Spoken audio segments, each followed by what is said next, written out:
तो conditions for zero resultant vector, तो zero resultant vector होने के लिए जो कंडीशंस चाहिए उसको एक एक करके अगर हम देखें, सो कल हम लोग बात कर भी रहे थे कि अगर तीन वेक्टर ऐसे बने कि वो पूरा क्लोज्ड पॉलीगन बना दे, मतलब जहां से स्टार्ट किया वापस वहीं पे हम लोग पहुंच जाए, तो फिर वो रिजल्टेंट इन तीनों वेक्टर का जीरो हो जाता है. So if three vectors acting on a point at same time are represented in magnitude and direction by the three sides of a triangle taken in the same order, their resultant is zero. तो तीन side of a triangle taken in same order. Addition में क्या था, दो था एक order में और तीसरा ऑपोजिट ऑर्डर में था. मतलब जो एडिशन हम लोग कर रहे थे ऐसे कर रहे थे कि हमारा एक वेक्टर ए है, दूसरा वेक्टर बी है, और सी को हम लोग ऑपोजिट ऑर्डर में ले रहे थे. ए और बी क्लॉकवाइज एंटी क्लॉकवाइज चल रहा है, तो सी हम लोग को फिर वो वापस उल्टे डायरेक्शन में चल रहे थे. तब यहाँ पे हम लोग लिखते थे कि vector C is equal to A plus B, vector A plus vector B. C को दूसरे तरफ लेके चले जाएंगे तो ये क्या मिल गया हमें, vector A plus vector B minus vector C is equal to zero vector. C vector अगर इधर आ जाएगा तो इसका मतलब ये हुआ कि ए बी और सी का भी अगर ऑपोजिट कर दें, मतलब ए इस डायरेक्शन में है, बी इस डायरेक्शन में है, लेट्स से ये ए हो गया और ये बी हो गया, और सी के डायरेक्शन को भी उसी ऑर्डर में कर लें, मतलब ये वेक्टर ए, वेक्टर बी और ये वेक्टर सी, ये सेम ऑर्डर में चल रहे हैं अगर, तो इन तीनों का सम, देखो ये वाला जो सी है उसके जस्ट ऑपोजिट है ये वाला सी, तो इन तीनों का सम जो है हम लोगों को जीरो मिल जाएगा. a plus b plus c is equal to zero vector या नल वेक्टर. सो ट्राइंगल का side taken in the same order, अगर तीन वेक्टर ट्राइंगल का साइड्स बना रहा है, तीनों एक ही ऑर्डर में है, तो उसका जो रिजल्टेंट होगा वो जीरो होगा. Consider three vectors A B and C, तो वही चीज एग्जाम्पल यहाँ पे बता रहा है. अब सेम चीज, if any number of vectors acting on an object at same time are represented in magnitude and direction by various sides of a closed polygon taken in the same order, तो वहां triangle था, यहाँ closed polygon. ये भी कल बात कर रहे थे, शांत ने ये सवाल पूछा था कि भाई सर ऐसे होगा कि ए बी इधर आ गया, ये सी आ गया और डी इधर आ गया और ई इधर आ गया, तो हमारे पास अगर ये पूरा वेक्टर है ए बी, इन सबको ऐड कर दे कि a plus B plus C plus of D plus E कर देंगे, तो हम लोगों को क्या आएगा, तो ये बिकॉज क्लोज्ड पॉलीगन बना रहा है, सब एक ही ऑर्डर में है, टेकन इन सेम ऑर्डर, तो इनका सम जीरो हो जाएगा. तो ये पॉलीगन लॉ से आता है, a plus B plus C plus of D plus of E is equal to zero. तो ये कंडीशन है जीरो वेक्टर लाने का, कि वेक्टर जो रिजल्टेंट वेक्टर जीरो तब होगा जब वो एक क्लोज्ड पॉलीगन बनाए और एक ही ऑर्डर में वापस क्लोज्ड पॉलीगन बना दे, उस सारे वेक्टर्स का सम हमेशा जीरो होता है. क्लियर है बच्चों? Yes sir. अब लैमीज थ्योरम, बेसिकली इक्विलिब्रियम का कंडीशन हम लोग चेक करने के लिए लैमीज थ्योरम को यूज करते हैं. ठीक है, सो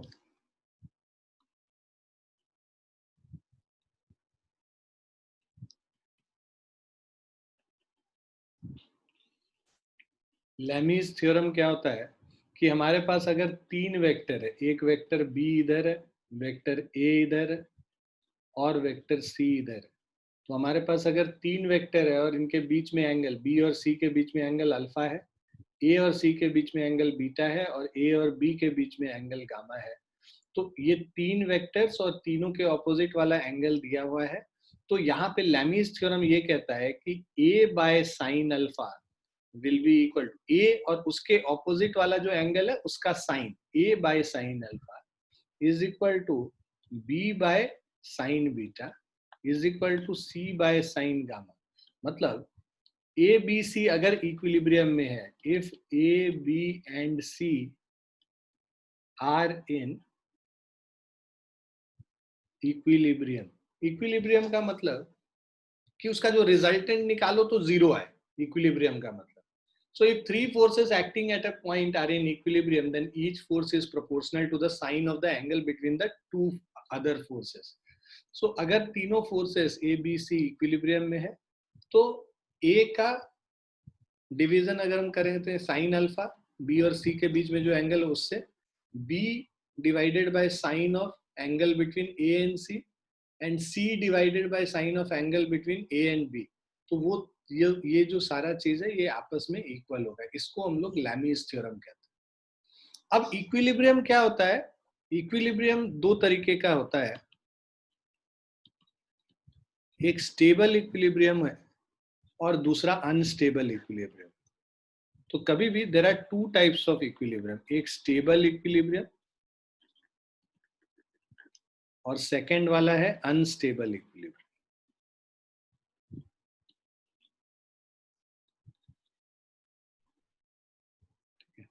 स्टेबल इक्विलिब्रियम का मतलब कि लेट्स से आपके पास एक इस तरह से स्प्रिंग लगा हुआ मास है. ठीक है. इसको जब आप ये इक्विलिब्रियम पोजीशन है, मतलब रेस्ट वाला पोजीशन है, इसको थोड़ा सा ऐसे स्ट्रेच कर दो और छोड़ो. स्ट्रेच करोगे छोड़ोगे तो ये पहले इधर जाएगा, वापस आएगा, फिर इधर जाएगा और इधर वापस आएगा और इस तरह से ऑसिलेट करेगा. यहाँ ऑसिलेशन धीरे धीरे कम होता जाएगा और फाइनली ये आके फिर रेस्ट पे आ जाएगा. तो ये जो पोजीशन है इसको मीन पोजीशन कहते हैं और ये दोनों पोजीशन एक्सट्रीम पोजीशन हो गया. तो कोई भी जो तुम डिस्टर्बेंस कर रहे हो, थोड़े देर बाद ये वापस सेटल डाउन करके मीन पोजीशन पे ही आके खड़ा हो जाएगा. ऐसे इक्विलिब्रियम पोजीशन को हम लोग स्टेबल इक्विलिब्रियम कहते हैं. कि वापस वो डिस्टर्ब करें तो वापस वो उसी पोजीशन पे आ जाए, उसको स्टेबल इक्विलिब्रियम बोलते हैं.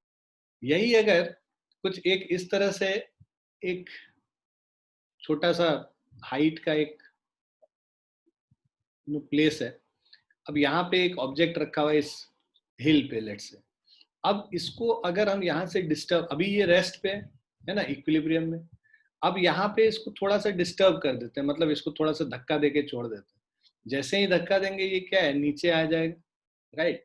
ये वापस ऊपर तो जाएगा नहीं. तो मतलब ये जो पोजीशन था ये अनस्टेबल इक्विलिब्रियम का पोजीशन है, क्योंकि यहाँ पर से जब डिस्टर्ब करते हैं तो वापस अपने पोजीशन पे नहीं आता है. ऐसे इक्विलिब्रियम को अनस्टेबल इक्विलिब्रियम कहते हैं.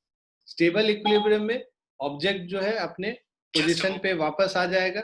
अनस्टेबल इक्विलिब्रियम पे वो अपने पोजीशन पे वापस नहीं आता है. So conditions for equilibrium of an object. So there is no linear motion of the object. अगर कोई ऑब्जेक्ट इक्विलिब्रियम में है मतलब उसमें कोई लीनियर मोशन नहीं है, वो ऑब्जेक्ट रेस्ट पे है, उसका कोई रिजल्टेंट फोर्स जो है लीनियर मोशन उसमें नहीं डाल रहा है, मतलब वो ट्रांसलेट नहीं कर रहा है, इधर उधर मूव नहीं कर रहा है. दूसरा, उसमें कोई रोटेशनल मोशन भी नहीं होना चाहिए. अगर एक ऑब्जेक्ट इक्विलिब्रियम में है तो वो रोटेट भी नहीं करना चाहिए, रेस्ट में होना चाहिए. मतलब ना तो कोई रोटेशनल मोशन होगा ना कोई लीनियर मोशन होगा. ऐसे ऑब्जेक्ट को हम इक्विलिब्रियम में बोलेंगे. और तीसरा पॉइंट क्या है कि there is minimum potential energy of the object for stable equilibrium. अगर स्टेबल इक्विलिब्रियम होना है तो उसका पोटेंशियल एनर्जी मिनिमम होना है. जैसे यहाँ पे जो इस पॉइंट मीन पोजीशन पे जो इलास्टिक पोटेंशियल एनर्जी, बाद में पढ़ोगे वर्क एंड एनर्जी वाले चैप्टर में, यहाँ पे elastic potential energy mean position पे 0 है. यहाँ पे अगर तुम देखते हो तो ग्रेविटेशनल पोटेंशियल एनर्जी 0 ना होके यहाँ पे पोटेंशियल एनर्जी mgh के बराबर है. तो ये मिनिमम पोटेंशियल एनर्जी नहीं है. मिनिमम पोटेंशियल एनर्जी यहाँ पे है, यहाँ पे मिनिमम पोटेंशियल एनर्जी नहीं है. तो जब मिनिमम पोटेंशियल एनर्जी नहीं होगा तो वो स्टेबल इक्विलिब्रियम में नहीं होगा. तो कोई भी ऑब्जेक्ट को स्टेबल इक्विलिब्रियम में होने के लिए उसमें मिनिमम पोटेंशियल एनर्जी होना चाहिए. ये सारी चीजें हम लोग इक्विलिब्रियम वगैरह ज्यादा हम लोग यूज करते हैं जब हम लोग SHM वगैरह पढ़ते हैं. आगे के चैप्टर्स पढ़ेंगे तब वहां यूज होगा. बट अभी ये फोर्स और इक्विलिब्रियम की बात आ रही है तो हम एक बेसिक तुमको जानकारी दे दे रहे हैं कि इक्विलिब्रियम कब होता है ऑब्जेक्ट. इक्विलिब्रियम में ऑब्जेक्ट मतलब उसपे जितने फोर्सेस लग रहे हैं वो सब ऐड होके 0 हो जाए, पहला कंडीशन. दूसरा, अगर सारे फोर्सेस ऐड होके 0 हो जाते हैं और सारे मोमेंट जो टॉर्क है जो उसमें रोटेशनल मोशन लाता है वो भी ऐड होके 0 हो जाना चाहिए, है ना. Torque due two forces on the object should be 0. Resultant force on an object should be 0. उससे क्या होगा, रिजल्टेंट फोर्स 0 होगा तो लीनियर मोशन नहीं होगा, और टॉर्क अगर 0 होगा तो रोटेशनल मोशन भी नहीं होगा. ठीक है. तो इस दोनों केस में वो बेसिकली इक्विलिब्रियम में कहलाएगा। और अगर उसका पोटेंशियल एनर्जी भी मिनिमम है तब वो स्टेबल इक्विलिब्रियम हो जाएगा, अगर मिनिमम नहीं है तो अनस्टेबल इक्विलिब्रियम हो जाएगा। क्लियर है बच्चों?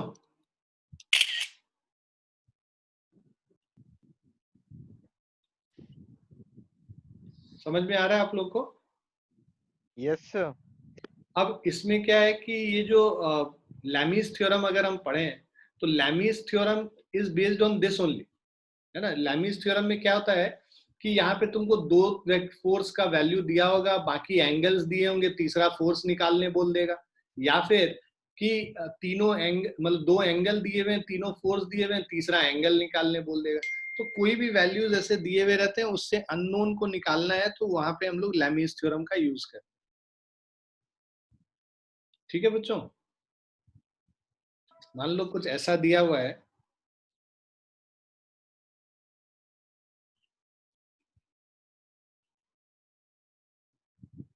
ये एंगल 90 डिग्री है, ठीक है, ये 90 डिग्री है, ये हमारा अब देखो 150 डिग्री होगा, और ये हमारा लेट से 120 डिग्री, सब मिला के 360 डिग्री हो गया। अब ये जो यहाँ पे जो वैल्यूज है, राइट, सो ये हो गया मान लो 20 न्यूटन, ठीक है, और यहाँ पे जो वैल्यू है दिस इज इक्वल टू, इसको कर लेते हैं हम लोग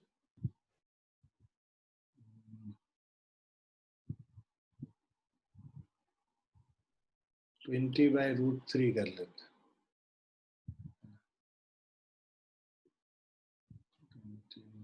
ये 10 कर लेते हैं, ठीक है। हम लोग को इस फोर्स का वैल्यू निकालना है, मान लो ये जो F फोर्स इधर लग रहा है इसका वैल्यू निकालना है। तो अब अगर इसको सॉल्व करो तो देखो हम लोग के पास लैमीज थ्योरम से क्या होगा, F by sine 120 degree, F ये force divided by opposite angle का साइन, तो ये 120 डिग्री है तो sine 120 degree is equal to 20 by sine 150 degree, ठीक है, 20 मत करो, इसको 5 कर लो, 5 by sine 150 degree is equal to 10 by sine 90 degree. अब यहाँ पे अगर वैल्यू देखें तो इन सब का वैल्यूज अगर सब्स्टिट्यूट करते हैं, मैं यहाँ पे बना रहा हूँ इसको, तो F बाय साइन 120 डिग्री, कल ही हम लोग बताए थे साइन, तुम लोग ट्रिग्नोमेट्री में पढ़े होगे, साइन 120 को 180 माइनस 60 लिख लेंगे, और सेकेंड क्वाड्रेंट में साइन पॉजिटिव होता है तो साइन 60 डिग्री मतलब √3/2 is equal to 5, sine 150 degree को 180 माइनस 30 लिखेंगे, sine 180 minus 30 is sine 30 degree only, second quadrant 1/2 हो गया, is equal to 10 divided by sine 91 हो गया। अब देखो ये 1/2 ऊपर जाएगा 2 तो वो भी 10 ही होगा, मतलब ये दोनों 10-10 इक्वल है, इक्विलिब्रियम का कंडीशन दे रहा है। F इज इक्वल टू ये क्या हो जाएगा, √3/2 इंटू 10 हो गया, 2 को इससे कैंसिल आउट करेंगे तो जो रिजल्टेंट फोर्स है वो कितना हो गया, 5√3 के बराबर। तो ये जो फोर्स है F जो अननोन था यहाँ पे, है ना, उसका वैल्यू कितना हो गया, 5√3 न्यूटन के बराबर हो गया। तो ये एप्लीकेशन है लैमीज थ्योरम का, इस तरह से एंगल्स दिए होंगे, दो फोर्स दिए होंगे, और तुमको तीसरा फोर्स निकालना होगा तो इसको यूज करके निकाल सकते। क्लियर है बच्चों?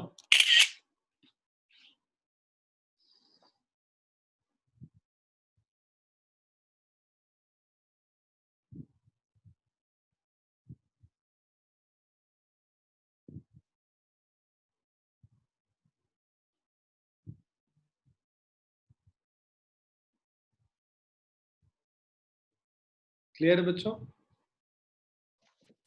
Yes sir. लिख भी लिया सबने?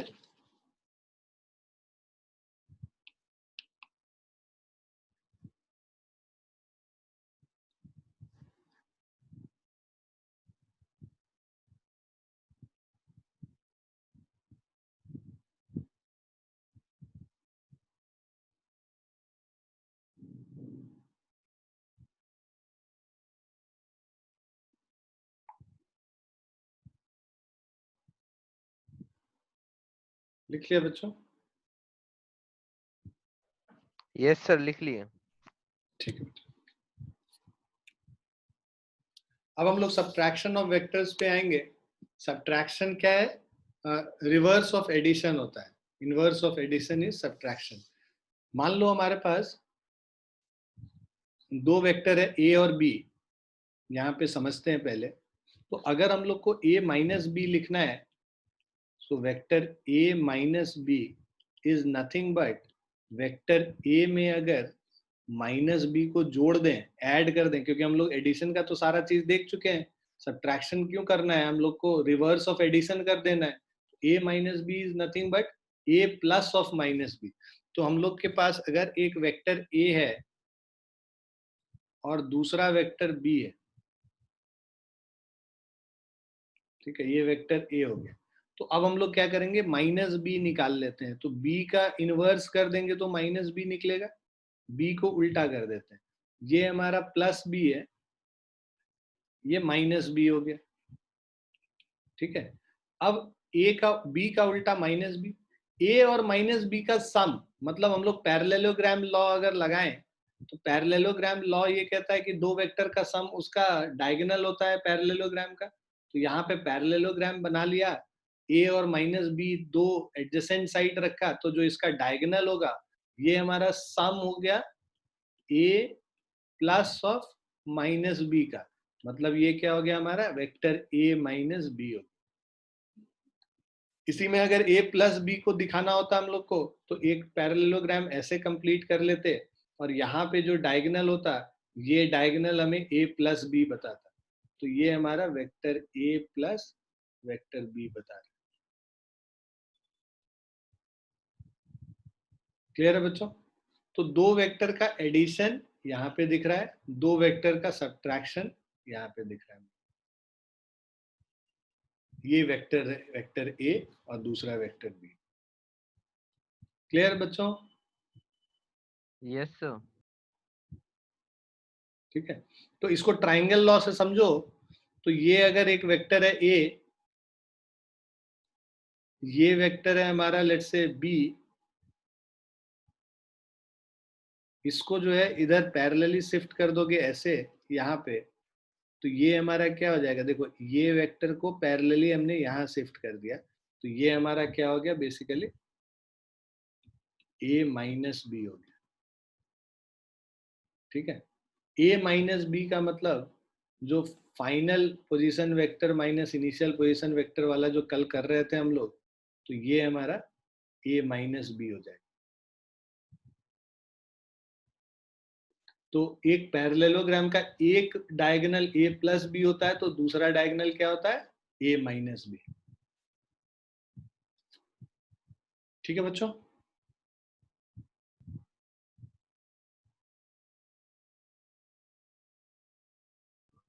Yes sir. सो वही चीज बता रहा है, subtraction of vector B from vector A is defined as addition of vector minus B negative of vector B to vector A.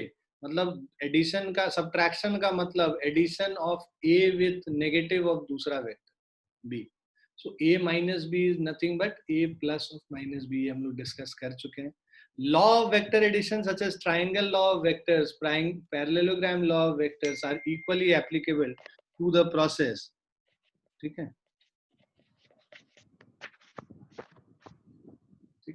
So parallelogram law of vectors are equally applicable to the process of subtraction of vectors. ठीक है।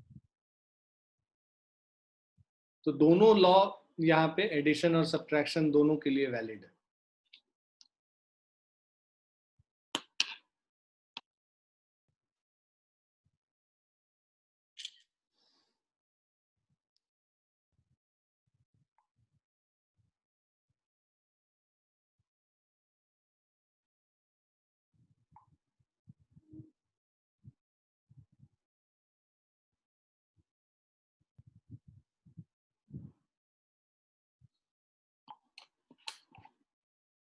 समझ में आ गया subtraction of vectors आप लोग?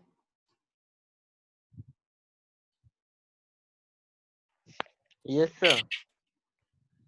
तो यहाँ पे वही चीज इसमें फिगर में भी दिखा रहा है कि हम लोग क्या कर रहे हैं बेसिकली कि पहले तो बी को उल्टा कर दिया और ए के साथ ज्वाइन करके ए माइनस बी निकाला, ए माइनस बी के साथ माइनस सी को फिर से ज्वाइन कर दिए, तो हमें final X is equal to A minus B minus C हम लोग को निकल जाता है। ठीक है, जीरो वेक्टर और नल वेक्टर कल भी हम लोग डिस्कस किए थे, फटाफट एक बार फिर से डिस्कस कर लें कि इट इज दैट, क्योंकि सब्ट्रैक्शन ऑफ वेक्टर्स में जीरो वेक्टर का यूज आता है। दो वेक्टर अगर सेम है, उन दोनों को एक दूसरे से सब्ट्रैक्ट कर दोगे तो तुमको जीरो वेक्टर निकल जाएगा। So it is that vector which has zero magnitude and N arbitrary direction. Direction तो फिक्स नहीं होगा क्योंकि उसका मैग्नीट्यूड ही जीरो हो गया, तो उसके जो एरो का डायरेक्शन है वो पता ही नहीं चलेगा किस डायरेक्शन में, इसीलिए हम लोग कहते हैं कि इसका डायरेक्शन किसी भी डायरेक्शन में हो सकता है, तो आर्बिट्ररी डायरेक्शन इसलिए लिखा जाता है। So zero vector is represented by zero के ऊपर एक ऐसे एरो करके दिखाते हैं, ठीक है, arrow over the number zero. Now it is called the null vector. तो ये जो जीरो वेक्टर है इसको हम लोग नल वेक्टर भी कहते हैं। Now a zero vector being of zero magnitude must be represented by arrow of zero length. The direction of arrowhead of a zero vector represented by zero length cannot be specified. Hence, the zero vector has an arbitrary direction. ठीक है, so zero vector है, zero magnitude है ना, इसीलिए इसका जो arrow का length zero है, डायरेक्शन जो है फिक्स नहीं हो सकता है, इसको इसीलिए हम लोग कहते हैं कि इसमें आर्बिट्ररी डायरेक्शन होता है।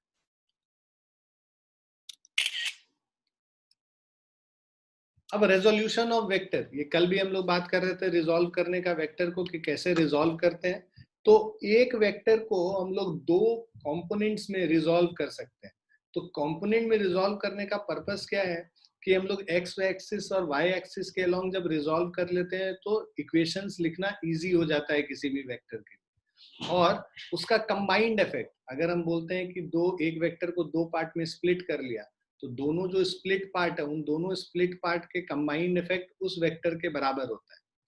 So it is the process of splitting a single vector into two or more vectors in different directions, which together produce the same effect as is produced by the single vector alone.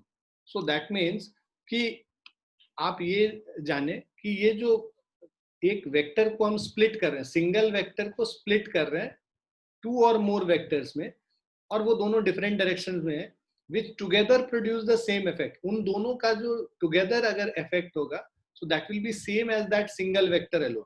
मतलब वो इकलौता vector जितना effect करेगा उतना ही दोनों vector में जो हम लोगों ने डिवाइड किया है वो उसका इफेक्ट करेगा।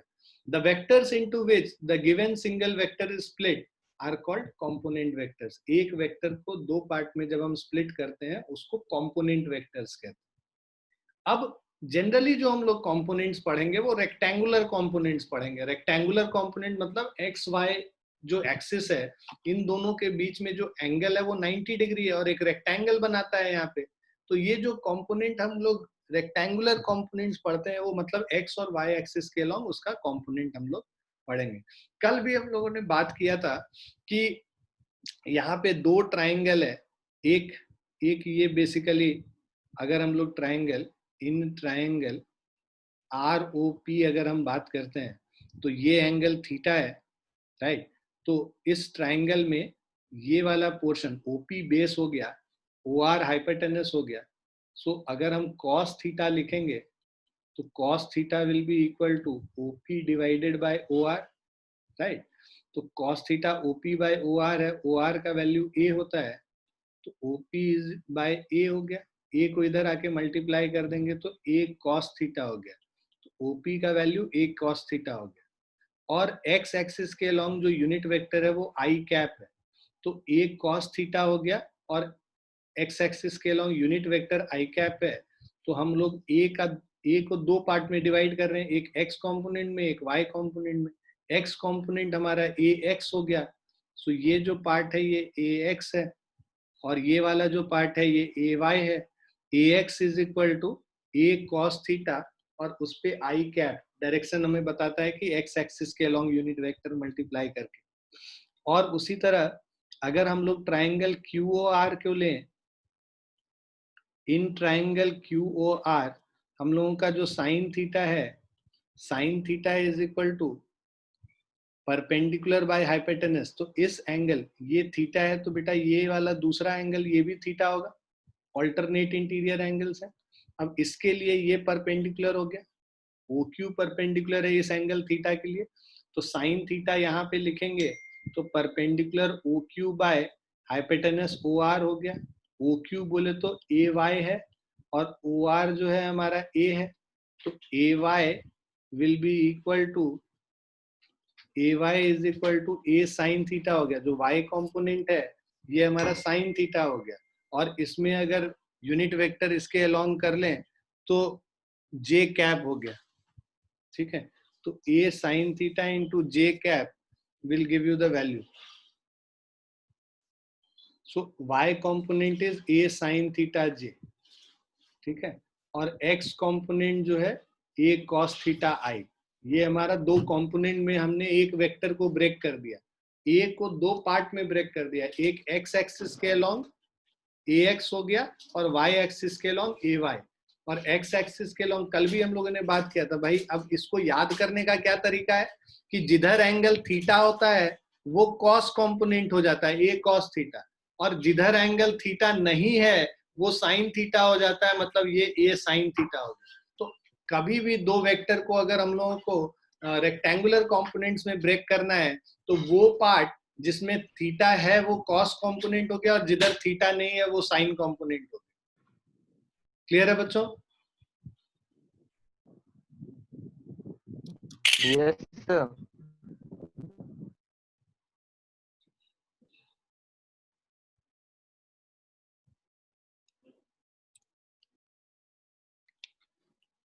वही सेम चीज यहाँ पे भी बताया हुआ है। हम फटाफट वो फिगर अगर आपका बना दें यहाँ पे कि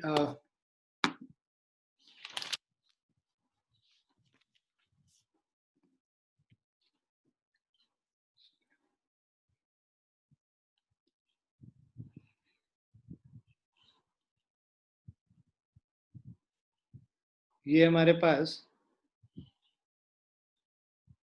एक वेक्टर था ओ आर, इससे हम लोगों ने एक परपेंडिकुलर ड्रॉप किया यहाँ पे, ये P हो गया, ये उसका कंपोनेंट x कंपोनेंट इधर, और y कंपोनेंट के लिए यहाँ से जो परपेंडिकुलर ड्रॉप किया तो ये जो P है ये पॉइंट Q हो गया। y एक्सिस के अलोंग जो यूनिट वेक्टर है j कैप है, x एक्सिस के अलोंग जो यूनिट वेक्टर है वो i कैप है। ये x एक्सिस हो गया और ये y एक्सिस, और ये जो अपना वेक्टर है इसको हम लोग वेक्टर a से रिप्रेजेंट कर रहे हैं। So from point R drop RP and RQ perpendicular on OX and OY। तो RP हम लोगों ने परपेंडिकुलर ड्रॉप किया OX पे और RQ परपेंडिकुलर ड्रॉप किया OY पे। देन OP इज AX, ये जो OP पूरा वेक्टर है ये हमारा AX वेक्टर हो गया, और OQ जो है हमारा AY वेक्टर हो गया, ठीक है। R in rectangular components of A, here PR is equal and parallel to OQ। ये जो PR है ये equal and parallel to OQ है हमारा, ठीक है। सो ये अगर AY है तो इसको भी हम लोग AY लिख सकते हैं अगर लेंथ के मामले में लिखना है तो। From triangle law of vector addition हम लोग ट्राइंगल लॉ से क्या लिखते हैं भाई, OP plus PR is equal to OR लिखेंगे। तो OP प्लस PR मतलब vector A is equal to, तो हम लोग लिखेंगे भाई कि OR vector is equal to OP vector plus PR vector. OR vector हमारा A है तो vector A is equal to AX vector plus AY vector. तो वही चीज यहाँ पे लिखा हुआ है। AX वेक्टर को हम लोग क्या लिख सकते हैं, बिकॉज X एक्सिस के लॉन्ग यूनिट वेक्टर I है तो AX वेक्टर को AX उसका magnitude into I cap basically उसका यूनिट वेक्टर डायरेक्शन बताता है X एक्सिस के लॉन्ग। और AY वेक्टर को हम लोग AY और J कैप लिखेंगे, जहां J कैप जो है यूनिट वेक्टर है इसके अलोंग y के अलोंग। सो A वेक्टर को AXI प्लस AYJ हम लोग लिख सकते हैं। अब हम लोगों ने पीछे देखा ही भाई OP by OR cos theta था तो AX को A cos थीटा लिख लिया था और AY को A sin थीटा लिख लिया। तो हम लोग बेसिकली पूरा जो वेक्टर है ए, इसको हम लोग ए कॉस थीटा आई कैप प्लस ए साइन थीटा जे कैप के फॉर्म में लिख सकते हैं। और ऑल्सो जो हमारा मैग्नीट्यूड है पूरे वेक्टर का, जो रिजल्टेंट वेक्टर का जो मैग्नीट्यूड है, that is root under A X square plus A Y square. Pythagoras theorem से हम लोग लगा सकते हैं क्योंकि ये 90 डिग्री, तो ये इंपॉर्टेंट है, तुमको ध्यान में रखना। तो ये रेक्टेंगुलर कंपोनेंट्स 2 डायमेंशन में क्या है वो आ गया समझ आप लोग? Yes sir.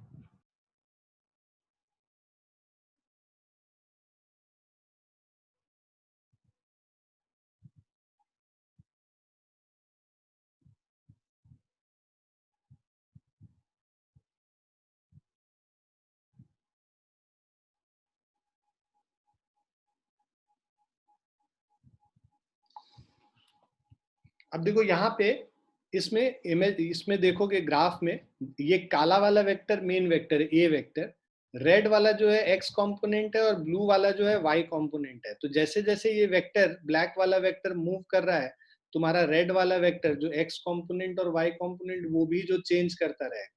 तो कंपोनेंट बेसिकली क्या होता है, अगर तुम एक बेसिक चीज इस तरह से समझो कि यहाँ पर से अगर हम लोग ऊपर से लाइट को डालेंगे, तो इधर से लाइट को डालेंगे तो जो शैडो बनेगा ना ए का, मान लो ये वेक्टर ए है, इसका जो शैडो यहाँ पे बनेगा, ये रेड कलर से जो दिख रहा है, ये इसका एक्स कंपोनेंट हो जाता है। तो एक्स एक्सिस पे जो शैडो बनेगा वो एक्स कंपोनेंट, ठीक है।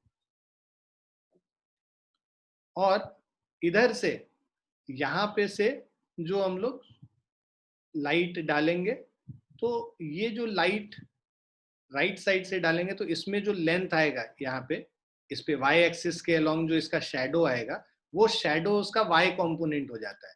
तो एक वेक्टर का 2 कंपोनेंट हो गया, एक्स कंपोनेंट और वाई कंपोनेंट। तो ये लाइट वाले मेथड से भी तुम समझ सकते हो कि कंपोनेंट का मतलब क्या। अब ये अभी हम लोग बात किए ही थे कि ये अगर एंगल थीटा है तो ए एक्स को हम लोग क्या लिख लेंगे, ए कॉस थीटा लिख लेंगे, और ए वाई को हम लोग क्या लिख लेंगे, ए साइन थीटा लिख लेंगे। और इनका वैल्यू चेंज किस चीज पे करेगा, ए का मैग्नीट्यूड सेम भी रखो, अगर थीटा को चेंज करोगे तो ए एक्स और ए वाई चेंज करेगा, जैसा कि अभी हम लोग फिगर में देख रहे थे जब ये मूव कर रहा है।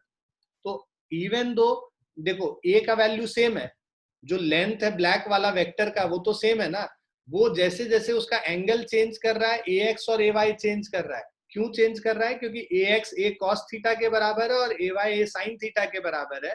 थीटा के चेंज करने से कॉस थीटा और साइन थीटा चेंज करेगा, जिसके वजह से ए एक्स और ए वाई का वैल्यू भी चेंज करेगा। क्लियर है बच्चों? Yes sir. Component of vectors इस पे थीटा पे भी डिपेंडेंट है। अब यहाँ पे भी सेम चीज तुमको ये बता रहा है बेसिकली कि ये एक वेलोसिटी या कोई भी वेक्टर है V X I plus V Y J, ये पूरा मेन वेक्टर है, ठीक है। उसको आई और जे कंपोनेंट में ब्रेक किया हुआ। अब इसमें y कंपोनेंट का मतलब ये हो गया y कंपोनेंट और ये हो गया x कंपोनेंट। इसको इधर मूव कर दो तो बेसिकली ये ब्लू वाले दोनों वेक्टर्स जो हैं उसका रिजल्टेंट है v वेक्टर, या फिर v वेक्टर का 2 कंपोनेंट हो गया vx और vy, जो कि v cos थीटा और v sin थीटा कहलाता है।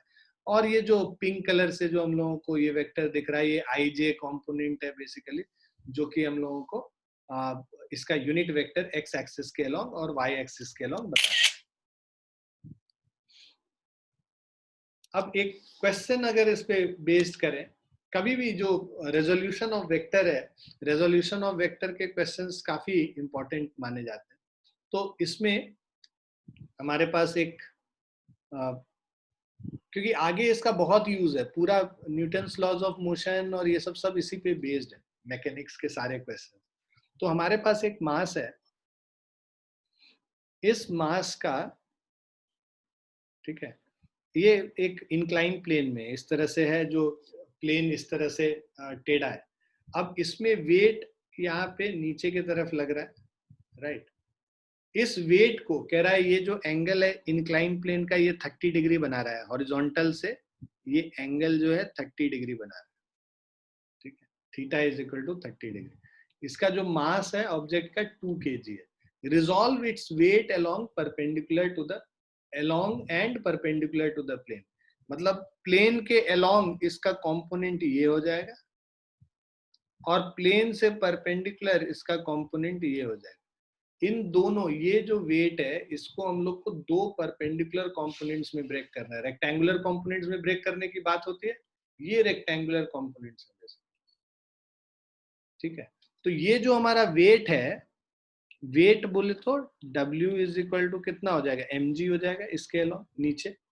अब ये एंगल अगर थीटा है तो ये एंगल कितना होगा, इसको अगर राइट एंगल ट्राइंगल से समझो ऐसे,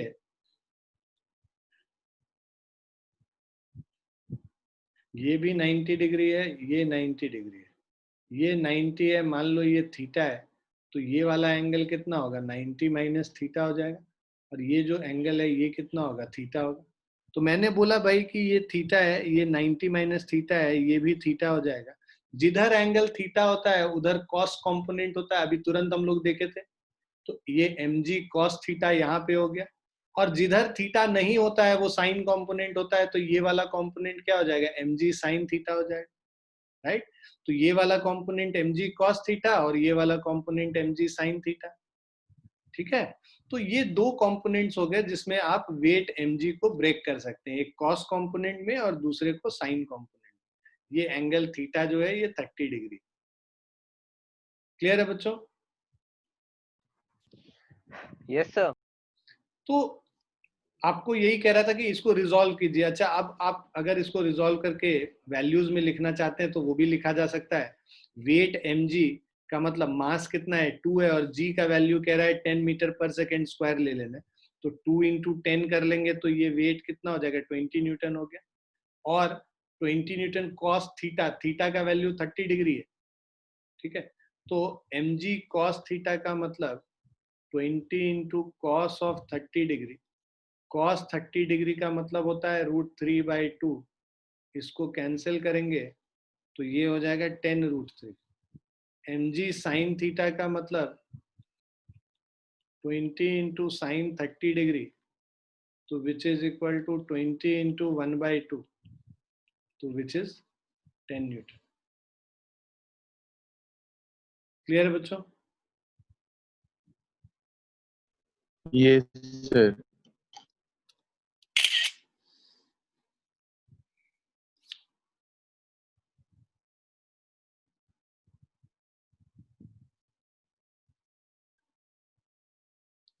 कशिश, इसके पहले आप फिजिक्स वगैरह कहीं पे पढ़ रहे थे या फिर ये पहले अभी स्टार्ट किया है करना 11th क्लास का? नो सर, पढ़ रहे थे। अच्छा, तो आपको ये वेक्टर्स वगैरह थोड़ा बहुत पता है ना, समझ में आ रहा है ना जो हम पढ़ा रहे हैं? Yes sir. ठीक है,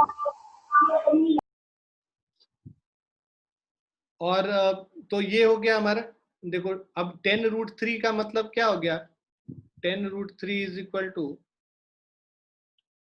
10 इंटू 1.73 कर लोगे तो ये 17.3 न्यूटन हो गया। तो यहाँ पे देखो एक 17.3 न्यूटन हो गया और 10 न्यूटन, दो कंपोनेंट हो गए इस वेक्टर के। ठीक है बच्चों?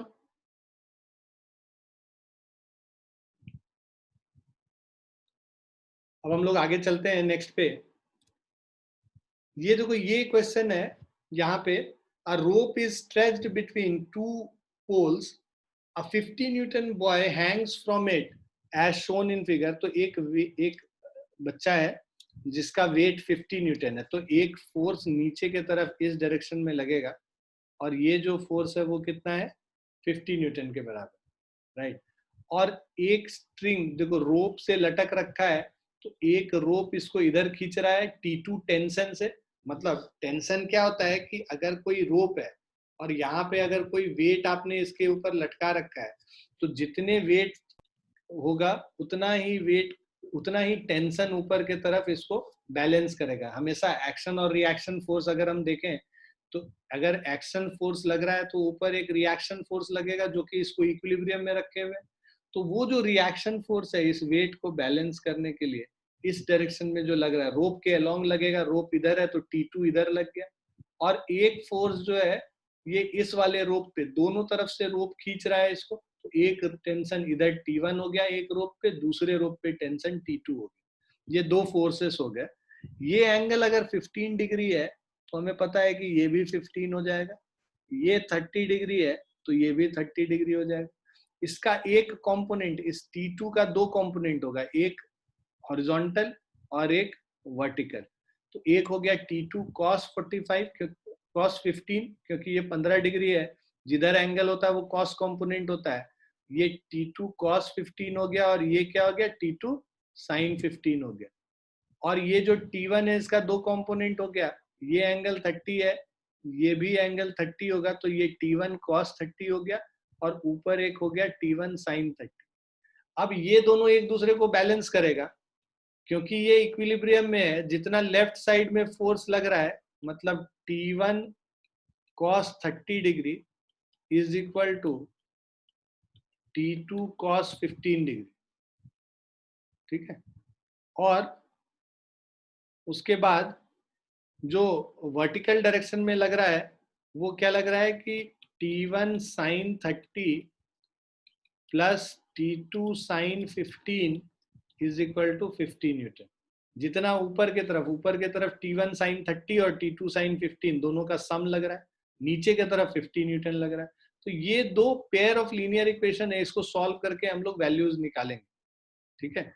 अब बिकॉज cos 30 cos 15 ये सब हम लोग ट्रिग्नोमेट्रिक टेबल से निकालते हैं, वो मैं शेयर भी कर लूंगा, कल मैं भूल गया था, आज मैं आप लोगों को भेज दूंगा ये ट्रिग्नोमेट्रिक टेबल कि कैसे देखते हैं। बाकी अभी कैलकुलेटर से अगर हम लोग कैलकुलेट करें तो हमें पता है जो T2 का वैल्यू है, T2 is equal to T1 into cos 30 degree divided by cos 15 degree. ये पहला इक्वेशन, दूसरा इक्वेशन, ये फ्रॉम 1 पहले इक्वेशन को सॉल्व करके निकाल रहे हैं, cos 15 को इधर ले जाके डिवाइड कर दे रहे हैं, तो cos 30 बाय cos 15 कर रहे हैं, तो basically cos 30 divided by cos 15, इसको करेंगे तो ये 0.896 आता है ना। So this is T1 into 0.8965 है तो 7 ले लेते हैं, तो T2 का वैल्यू T1 के टर्म्स में इतना हो गया, थर्ड इक्वेशन। ना सब्स्टिट्यूट कर लेते हैं 2 and 3 को मिला के बाय 2 and 3, ये जो T2 का वैल्यू है इसमें डाल देते हैं। T1 sin 30 डिग्री मतलब T1 into 1/2 plus T2 sin 15 degree, T2 into sin 15 कर लेंगे 0.259 हो गया, इज इक्वल टू 50। T2 के जगह ये वैल्यू डाल देते हैं तो हमारा हो जाएगा T1 0.5 T1 प्लस 0.259 इंटू 0.897 0.232 हो गया।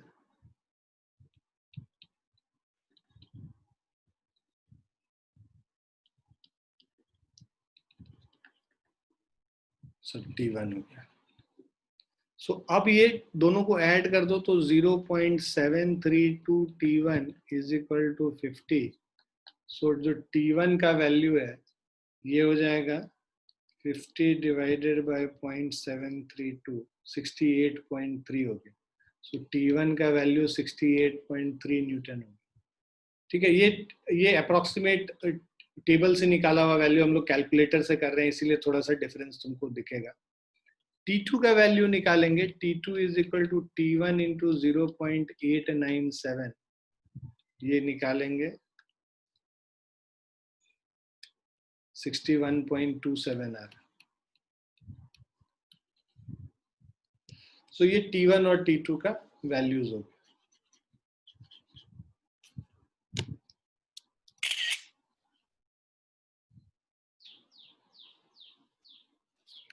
क्लियर बच्चों?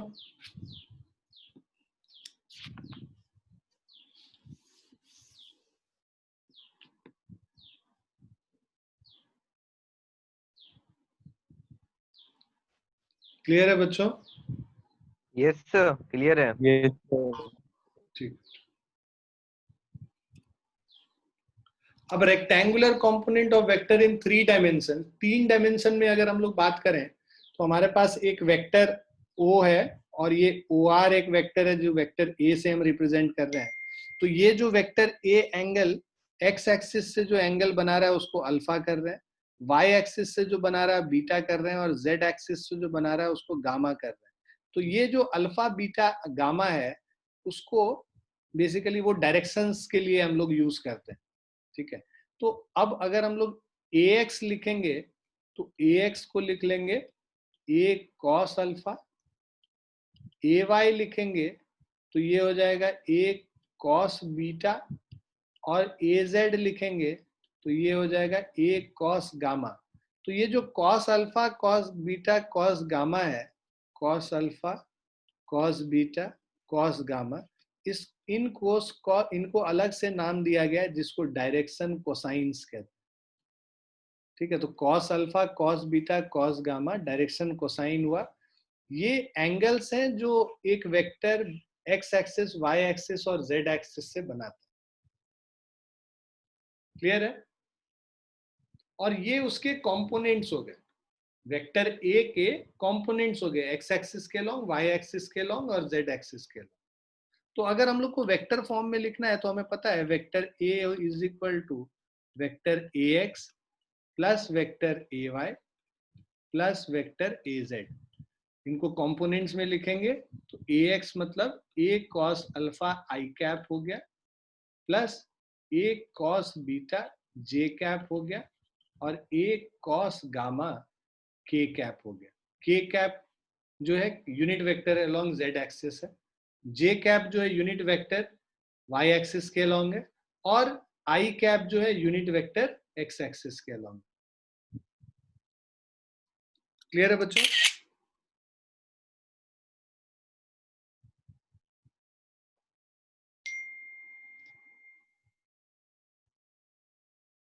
आ गया बेटा समझ? Yes sir.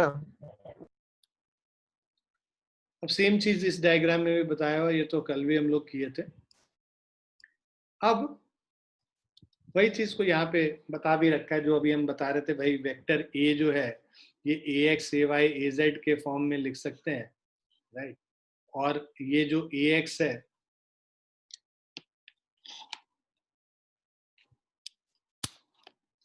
ये जो ए एक्स है उसको ए एक्स आई लिख सकते हैं, ए वाई को ए वाई जे लिख सकते हैं, और ए जेड को ए जेड के लिख सकते हैं। तो ये हमारा वेक्टर हो गया ए एक्स आई ए वाई जे और ए जेड के, ठीक है। अब magnitude of vector A is basically, अगर वेक्टर ए का पूरा मैग्नीट्यूड लिखना है तो वो हो जाएगा root under A X square plus A Y square plus A Z square, ठीक है। ये इसका मैग्नीट्यूड हो गया।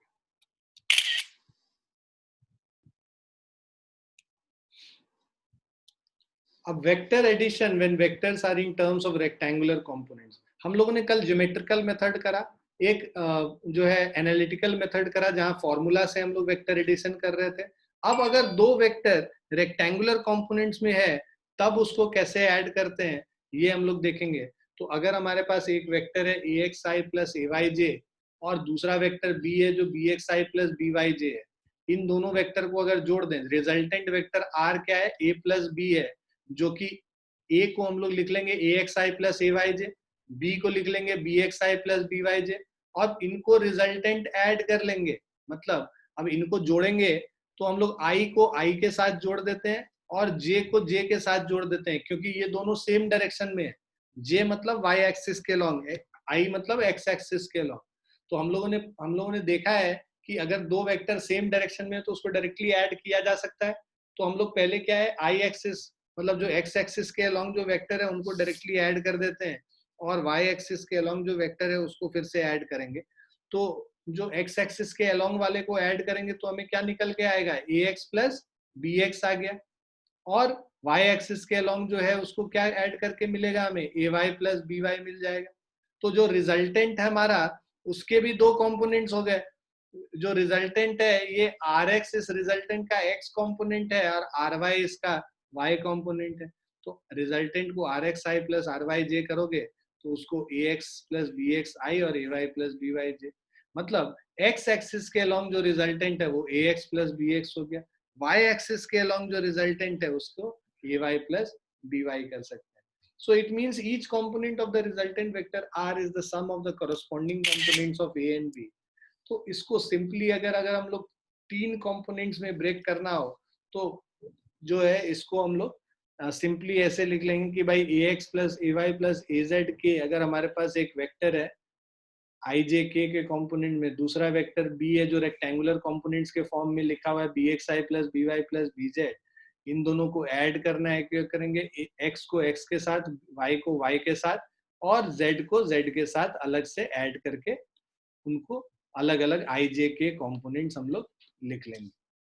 फॉर एग्जाम्पल हमारे पास एक वेक्टर a दिया है जिसका वैल्यू है 2i plus 3j plus 4k, दूसरा वेक्टर b दिया है जिसका वैल्यू है 3i plus 2j plus 3k.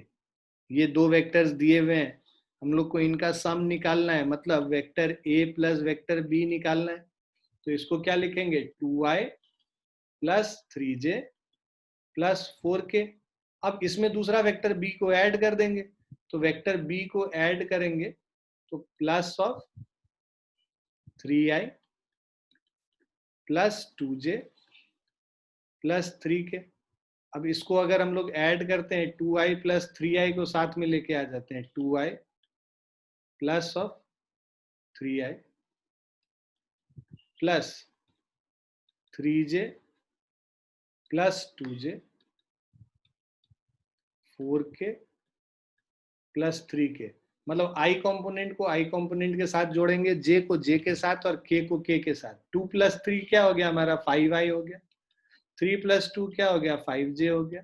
और 4 प्लस 3 क्या हो गया, 7k हो गया. सो ये हमारा रिजल्टेंट वेक्टर हो जाएगा r, which is equal to vector a plus vector b. Clear है बच्चों? Yes sir. सिमिलरली यहीं पे अगर तुमसे पूछता है वेक्टर a माइनस बी निकालो, तो इसको बस सब्ट्रैक्ट कर देते, मतलब 2i plus 3j plus 4k minus of, इससे सब्ट्रैक्ट कर देंगे 3i plus 2j plus 3k. अब इसको सब्ट्रैक्ट करेंगे तो हम लोग क्या लिख लेंगे, 2 minus 3i plus 3 minus 2j plus 4 minus 3k. सो 2 माइनस 3 क्या हो गया, -1 हो गया, तो माइनस i लिख लेते हैं. 3 माइनस 2 1 हो गया, तो प्लस 1. 1 तो हम लोग कॉम्पोनेंट ऐसे अलग से लिखते नहीं है कफिशिएंट के फॉर्म में, तो minus i plus j, 4 minus 3 1 हो गया k, तो माइनस i प्लस j. ठीक है, तो minus i plus j plus k, ये हमारा a माइनस b वेक्टर का वैल्यू हो गया.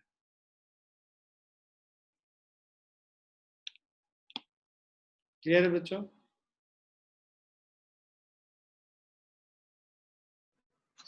Yes sir.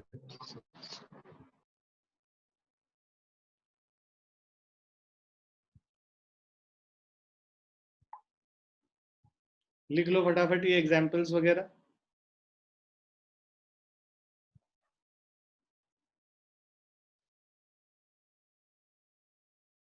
लिख लिया आपने वैल्यूज?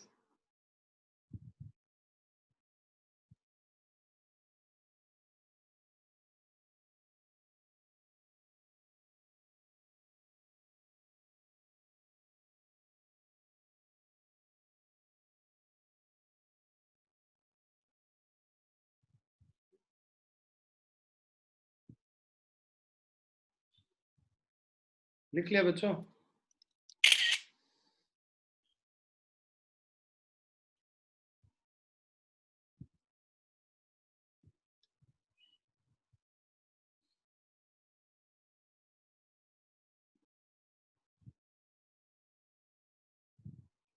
लिख लिया बेटा आप लोगों ने?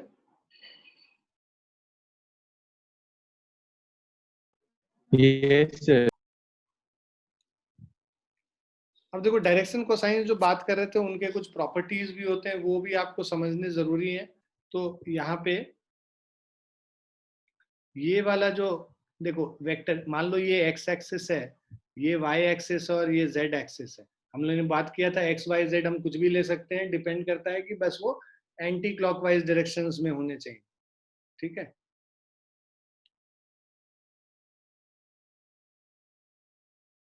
सो अगर हम लोग यहाँ पे बात करें वेक्टर a का, इसका जो x कंपोनेंट है ये a cos अल्फा हो जाएगा, और जो y कंपोनेंट है a cos बीटा हो जाएगा, और z कंपोनेंट जो है a cos गामा, जो एंगल अल्फा बन रहा है उसका cos कंपोनेंट हम लोग निकालते चले जाते हैं।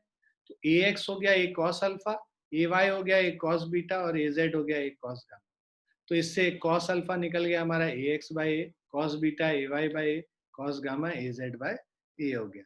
और हमें पता है कि जो a स्क्वायर है ax square plus ay square plus az square होता है, क्योंकि रिजल्ट जो मैग्नीट्यूड है a, this is equal to root under ax square plus ay square plus az square. ठीक है, ये हमारा मैग्नीट्यूड होता है। सो इससे अगर हम लोग मतलब इसको अगर हम लोग यहाँ पे डालेंगे तो हमें दो प्रॉपर्टी निकलती है। इसको जो cos alpha cos beta cos gamma हम लोग ने देखा था कि ये डायरेक्शन को साइंस होता है। ठीक है, इसके दो प्रॉपर्टीज हैं। पहला कि cos square alpha plus cos square beta plus cos square gamma हमेशा 1 के बराबर होता है। इन सब का जो स्क्वायर का सम करेंगे वो 1 के बराबर होगा। और sine square alpha plus sine square beta plus sine square gamma ये जो है 2 के बराबर होता है। तो ये फॉर्मूला है जो आपको याद रखना है, relation between alpha beta and gamma, direction cosines. ठीक है, प्रूफ बहुत सिंपल है। जैसे A square plus A Y square plus A Z square है, तो तुम क्या करो यहाँ पे cos square alpha cos square beta cos square gamma करोगे तो तुमको A X square by A square, A Y square by A square और A Z square by A square मिल जाएगा। मतलब cos square alpha plus cos square beta plus cos square gamma कर रहे हैं। कॉस अल्फा का value ए x है, तो ए एक्स बाय ए का whole square plus A Y bye ए का whole square plus A Z bye ए का होल स्क्वायर। एलसीएम ए square ले लो सब में, तो ऊपर हो जाएगा ए X square plus A Y square plus A Z square. अब ए एक्स स्क्वायर और ए वाई स्क्वायर और ए जेड स्क्वायर इसका जो इसको यहाँ पे स्क्वायर करते हैं तो हम लोग को पता है A X square plus A Y square plus A Z square के बराबर होता है ए स्क्वायर। तो यहाँ पे क्या करेंगे, इसको पूरे को न्यूमरेटर को ए स्क्वायर से रिप्लेस कर देंगे, तो A square upon A square हो गया, ये क्या हो गया 1 हो गया। तो A square upon A square 1 हो गया, तो cos square alpha plus cos square beta plus cos square gamma, इन सब का सम क्या हो जाता है 1 के बराबर हो जाता है। आगे समझ प्रूफ भी? Yes, sir.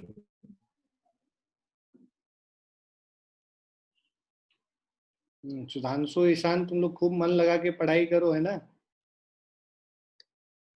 आईआईटी मतलब बिल्कुल निकालना है, यही ध्यान में रख के पढ़ाई करना है आप दोनों को, ठीक है। Yes sir. Sir. लिख लिया बेटा इसको, नेक्स्ट पेज पे चलें। Yes, sir. अब देखो वही चीज जो हम अभी बता रहे थे वही सेम चीज है कि भाई cos square alpha plus cos square beta plus cos square gamma 1 होता है। अब इसी को कन्वर्ट कर लो, कॉस स्क्वायर अल्फा को हम लोग क्या लिख सकते हैं 1 minus sine square alpha, cos square beta को लिख सकते हैं 1 माइनस साइन स्क्वायर बीटा, और कॉस स्क्वायर गामा को लिख सकते हैं 1 माइनस साइन स्क्वायर गामा। अब देखो 1 है और ये भी 1 है और ये भी 1, 1 1 1 तीनों को ऐड कर देंगे 3 मिल जाएगा।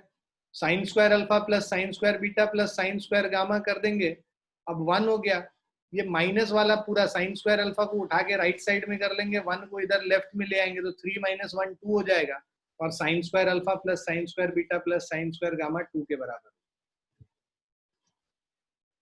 ठीक है, अब हमारे पास एक एग्जाम्पल, इसको फटाफट कर लेते हैं कि हमें भाई एक वेक्टर P दे रखा है 3i plus 4j plus 12 K, P is equal to vector 3i plus 4j plus 12k।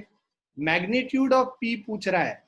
Magnitude of P मतलब पी को इस तरह से रिप्रेजेंट करते हैं, या तो इसको मॉड्यूलस वाले साइन के बीच में डाल दो, या फिर इसको डायरेक्टली वेक्टर साइन हटा दो तो भी इसका मैग्नीट्यूड हो जाएगा।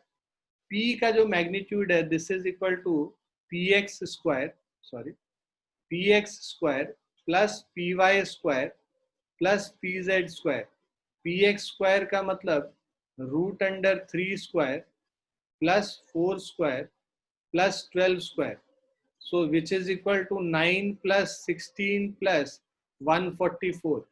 So this is equal to vector P का मैग्नीट्यूड इज 25 प्लस 144 कितना हो गया, 169 हो गया, है ना। रूट 169 होता है 13, तो P का वैल्यू हो गया 13। ठीक है, तो वेक्टर P का magnitude of vector P is 13। Direction cosines निकालने बोला है, तो हम लोग सारा जो वैल्यू होता है cos alpha, cos beta, cos gamma निकालना है। कॉस अल्फा क्या होता है, px डिवाइडेड बाय p हो जाएगा। x कंपोनेंट मेरा क्या है, 3 है, तो 3 डिवाइडेड बाय 13 हो जाएगा। ये देखो, इसको हम लोग क्या लिखते हैं, pxi plus pyj plus pzk। इसका मतलब कि जो x कंपोनेंट px है वो 3 के बराबर है, py जो है वो 4 के बराबर है, और pz जो है 12 के बराबर है। तो cos alpha px by p मतलब 3/13 हो गया।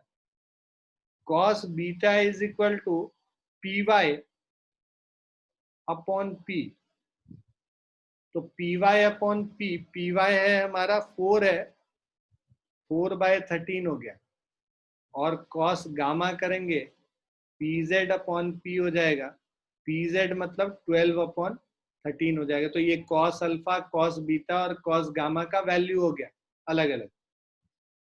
तो ये क्या हो गया, cos alpha, cos beta, cos gamma, ये तो डायरेक्शन कोसाइंस होता है। डायरेक्शन कोसाइंस भी हमने निकाल लिया, तो डायरेक्शन कोसाइन भी निकाल लिया और मैग्नीट्यूड भी निकाल लिया। ये P जो है 13, ये मैग्नीट्यूड हो गया, और ये सारे इसके डायरेक्शन कोसाइंस हो गए।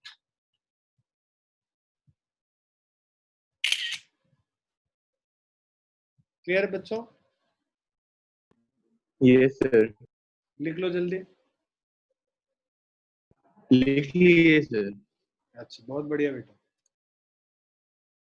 अब हम लोग डॉट प्रोडक्ट्स पे आएंगे। दो तरीके का वेक्टर का प्रोडक्ट होता है, एक होता है स्केलर प्रोडक्ट और दूसरा होता है वेक्टर प्रोडक्ट। स्केलर प्रोडक्ट को हम लोग कहते हैं डॉट प्रोडक्ट और वेक्टर प्रोडक्ट को कहते हैं क्रॉस प्रोडक्ट। सो जो प्रोडक्ट ऑफ वेक्टर्स हैं, दो वेक्टर को अगर मल्टीप्लाई करेंगे तो दो तरीके से हम मल्टीप्लाई कर सकते हैं। एक जो मल्टीप्लिकेशन है उसको स्केलर प्रोडक्ट कहा जाता है। स्केलर प्रोडक्ट को हम डॉट प्रोडक्ट के नाम से भी जानते हैं, और इसका रिप्रेजेंटेशन जो है वो vector A dot vector B ऐसे लिखते हैं। दूसरा जो प्रोडक्ट है उसका नाम वेक्टर प्रोडक्ट है। वेक्टर प्रोडक्ट को हम लोग क्रॉस प्रोडक्ट भी बोलते हैं, और जो क्रॉस प्रोडक्ट है उसको लिखने का तरीका होता है ए क्रॉस बी। अब ये जो दो तरीके का प्रोडक्ट है वेक्टर का, ये इसलिए जरूरी होता है कि अगर दो वेक्टर को मल्टीप्लाई करें, और स्केलर प्रोडक्ट नाम इसलिए है कि दो वेक्टर को मल्टीप्लाई करके जो फाइनल वैल्यू आएगा ना, वो एक स्केलर क्वांटिटी होता है। और यहाँ पे जो वेक्टर प्रोडक्ट होगा वहां पे उसमें अगर दो वेक्टर को मल्टीप्लाई करेंगे तो जो वैल्यू आएगा वो वेक्टर आएगा, है ना, रिजल्टेंट जो है वेक्टर होगा। ओके, सो अच्छा, ए डॉट बी का मतलब हो गया वेक्टर ए का मैग्नीट्यूड, वेक्टर बी का magnitude into cos of the angle between them. तो अगर इसको ऐसे भी लिख सकते हो, ए बी कॉस थीटा, ऐसे भी लिख सकते हो। तो मतलब क्या हुआ, मेरे पास एक वेक्टर है ए, दूसरा वेक्टर है बी, इन दोनों के बीच में एंगल है थीटा।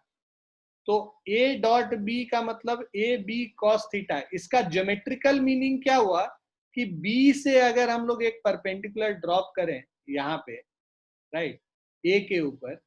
तो इसका जो इसको जो रिजॉल्व करेंगे इसके अलोंग, ए के अलोंग, वो रेजोल्यूशन क्या होता है, इसका कंपोनेंट क्या होगा ए के अलोंग, बी कॉस थीटा हो गया। मतलब कि आप क्या करो, वेक्टर ए को वेक्टर बी का जो कंपोनेंट ए के अलोंग है उससे अगर मल्टीप्लाई कर देंगे तो हम लोग को स्केलर प्रोडक्ट मिल जाए। आ रहा है समझ में? वेक्टर ए को वेक्टर बी का कंपोनेंट अलोंग ए निकाल के उन दोनों को मल्टीप्लाई करके हम लोग को स्केलर प्रोडक्ट मिल जाता है। So dot product of two vectors A and B represented as a dot b, read as a dot b, is a scalar which is equal to the product of magnitude of a and b and cosine of smaller angle between them. ठीक है? So product of magnitude of a and b and cosine of the angle between them.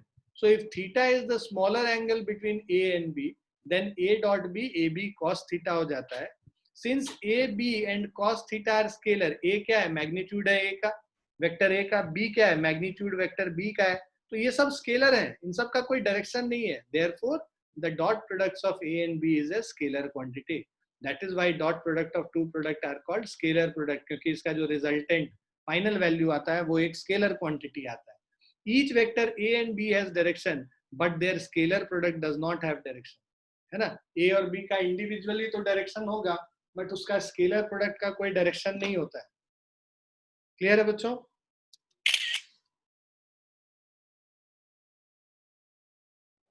Yes, sir.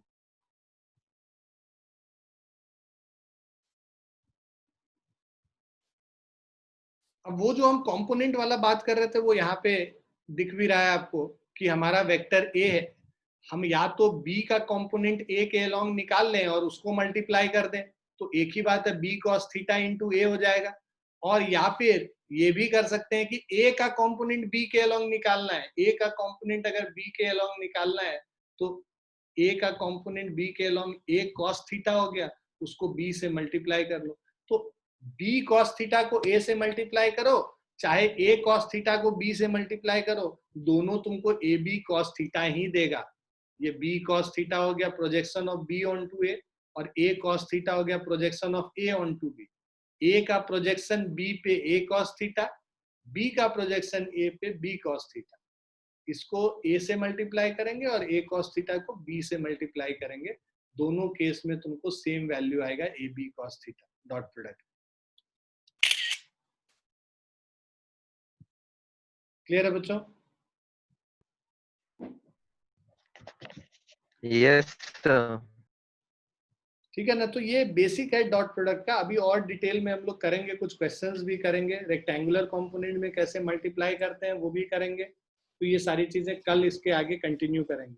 तो कल हम लोग कोशिश करेंगे कि scalar product, कल नहीं मतलब जो मंडे को क्लास होगी, स्केलर प्रोडक्ट वाला जो पोर्शन है वो कर लें, डॉट प्रोडक्ट वाला, और वेक्टर प्रोडक्ट वाला भी पोर्शन कर लें। थ्योरेटिकल पोर्शन हो जाएगा तो उसके बाद थोड़े न्यूमेरिकल्स करेंगे और फिर हमारा ये वेक्टर का पोर्शन खत्म हो जाएगा। ठीक है?